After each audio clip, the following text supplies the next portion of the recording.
ఇకపోతే జమిలీ ఎన్నికలు నిర్వహిస్తే ప్రతి 15 ఏళ్లకు కేవలం ఈవీఎం మిషన్లకే 10,000 కోట్ల రూపాయల భారం పడుతుంది. చూడండి, జమిలీ ఎన్నికలు అని చెప్పేసి ఈరోజు కేంద్రం జమిలీ ఎన్నికలు తీసుకురావాలని మాట్లాడుతుంది కదా. ఆ జమిలీ ఎన్నికలు కూడా ఎందుకు తీసుకురావాలని మాట్లాడుతుంది అని అంటే, ఒకేసారి దేశం మొత్తం ఎన్నికలు నిర్వహిస్తే నరేంద్ర మోడీ అనే వ్యక్తి టీవీ ముందు కూర్చొని ఒకటేసారి మాట్లాడితే అన్ని రాష్ట్రాల వాళ్ళు చూస్తారు. ఇక ప్రజల్లోకి వేయదంటే కుదరదు. మన ప్రభుత్వం ఈసారి అధికారంలో నుండి బయటపడితే, ఒకవేళ అధికారం కనుక పోతే మళ్ళీ అధికారం రావడం కోసం 20 ఏళ్ళు పడుతుందా 30 ఏళ్ళు పడుతుందో తెలియదు. కాబట్టి మరి ఆ 30 ఏళ్ళు 40 ఏళ్ల పాటు మనం కంట్రోల్లో, అంటే మన దేశాన్ని కంట్రోల్లో పెట్టుకోకుండా ఉండేదంటే మళ్ళీ ఈ రాజ్యాంగాన్ని తీసేయాలనే ఆలోచన, ఇక్కడ ప్రజలను మళ్ళీ పాతకాలంలోకి కుల వ్యవస్థలోకి నెట్టివేయాలనే ఆలోచన ఏదైతే ఉందో బీజేపీకి, అది జరగకుండా పోతుంది. జమిలీ ఎన్నికల పేరుతో ఎన్నికలు నిర్వహిస్తే మొత్తం దేశవ్యాప్తంగా ఒకేసారి ఎన్నికలు పెడితే అధికారంలో మనమే ఉన్నాం కాబట్టి అవసరమైతే అధికారులను ఉపయోగించుకొని, అవసరమైతే మన చేతిలో ఉన్న పవర్ను ఉపయోగించుకొని ఈవీఎం మిషన్లను కూడా అడ్డం పెట్టుకొని మళ్ళీ మనం గెలిచేటువంటి ప్రయత్నం చేయొచ్చు అని చెప్పేసి నరేంద్ర మోడీ ప్రభుత్వం ఆలోచన చేస్తున్నది. మరి జమిలీ ఎన్నికలు నిర్వహిస్తే ఈవీఎం మిషన్లు, మనం ఓటు వేసేటువంటి మిషన్లు ఏవైతే ఉన్నాయో కేవలం ఆ మిషన్లకే ప్రతి 15 ఏళ్ళకు ఒకసారి ఆ ఈవీఎం మిషన్ మార్చితేనే దాదాపు 10,000 కోట్ల రూపాయల భారం పడుతుంది.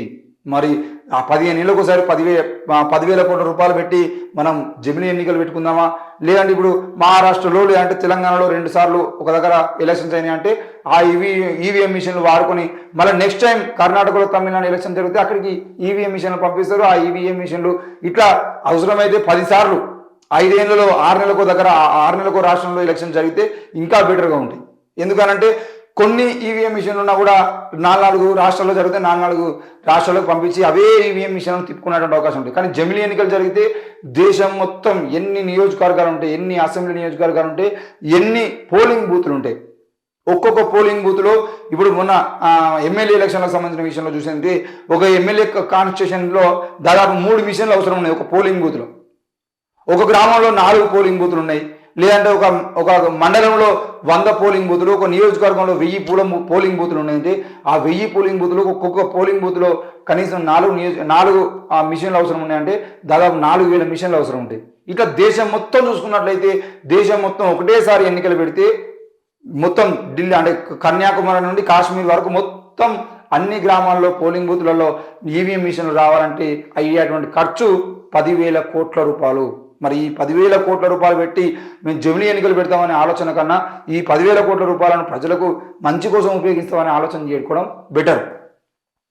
ఈ జమిలీ ఎన్నికలు నిర్వహిస్తే కొత్త ఈవీఎంల కోసం ప్రతి 15 ఏళ్ళకు ఒకసారి 15,000 కోట్ల రూపాయలు అవసరమవుతాయని కేంద్ర ఎన్నికల సంఘం అంచనా వేసింది. కేంద్ర ప్రభుత్వానికి పంపిన ఓ సమాచారంలో ఈ విషయాన్ని ఎన్నికల సంఘం పేర్కొంది.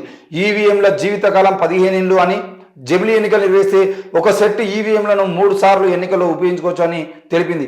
ఎన్నికల సంఘం అంచనా ప్రకారం ఈ ఏడాదిలో జరిగే లోక్సభ ఎన్నికల కోసం 11.80 లక్షల పోలింగ్ స్టేషన్లను ఏర్పాటు చేయాల్సి ఉంది.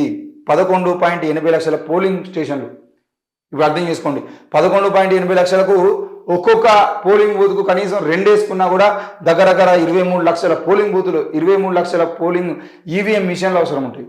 అంటే 23 లక్షల ఈవీఎం మిషన్లను పెట్టుకోవాలంటే వాటి అన్నింటినీ ఉపయోగించుకోవాలంటే ఎంతమంది ఎంప్లాయీస్ కావాలి, ఎంతమంది పోలీసులు కావాలి?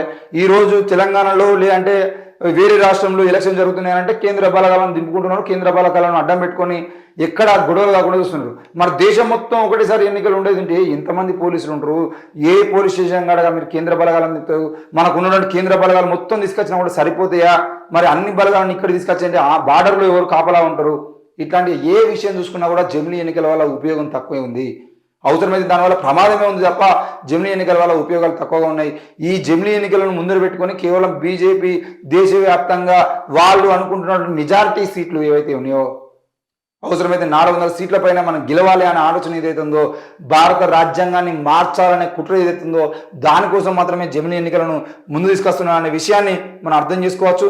ఎందుకనంటే జమిలీ ఎన్నికలను వద్దు అని చెప్పేసి రాష్ట్రంలో ఉన్నటువంటి ప్రభుత్వాలు మాట్లాడుతున్నా కూడా వాళ్ళు బలవంతంగా తీసుకురావాలనే ఆలోచన కేవలం 1 నేషన్ 1 ఎలక్షన్ అనేది మళ్ళా 1 మోర్ టైం బీజేపీ అధికారంలోకి రావడం కోసం తప్ప వేరే ఏది లేదు.